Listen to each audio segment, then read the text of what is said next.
রাধে কৃষ্ণ। আমি অ্যাস্ট্রোলজার শিল্পা মিশ্রা।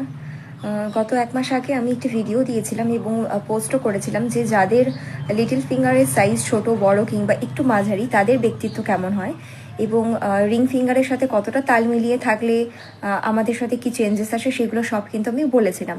তো ফার্স্ট পার্টের ভিডিওটা আমি অলরেডি পোস্ট করেছি এবং সেকেন্ড পার্টের ভিডিওটা আমি আজ পোস্ট করছি।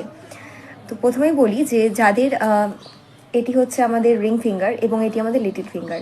আমাদের লিটল ফিঙ্গার যদি এই এই আমাদের রিং ফিঙ্গারে 3টে দাগ, ফার্স্ট সেকেন্ড অ্যান্ড থার্ড, এই থার্ড দাগের একটু মাঝখানে আসে, একটু মিডলে আসার চেষ্টা করে, মানে ধরুন এটা আমার লিটল ফিঙ্গার, আমার লিটল ফিঙ্গার যদি এরম এরম সাইজে হয়, অর্থাৎ 3 নাম্বার দাগটাকে ক্রস না করে তার একটু মিডিলে থাকে, তাদের ব্যক্তিত্ব কেমন হয়।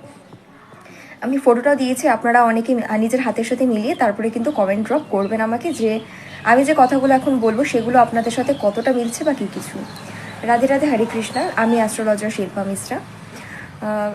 প্রথমেই বলি যে পাশে থাকবেন এবং ফলো করে রাখবেন আমার এই প্রোফাইলটিকে, যাতে নিত্য নতুন যে রিমেডিস বা টোটকাগুলো আমি আপনাদের সাথে শেয়ার করি সেগুলো যেন আপনাদের কাছে তাড়াতাড়ি চলে আসে বা আপনাদের কাছে পৌঁছে যায়। চলুন জেনে নেওয়া যাক। যদি আপনার ফিঙ্গার সাইজ নাম্বার 2 হয়ে থাকে, সাইজ নাম্বারের চার্টটা আমি ভিডিও শেষে আমি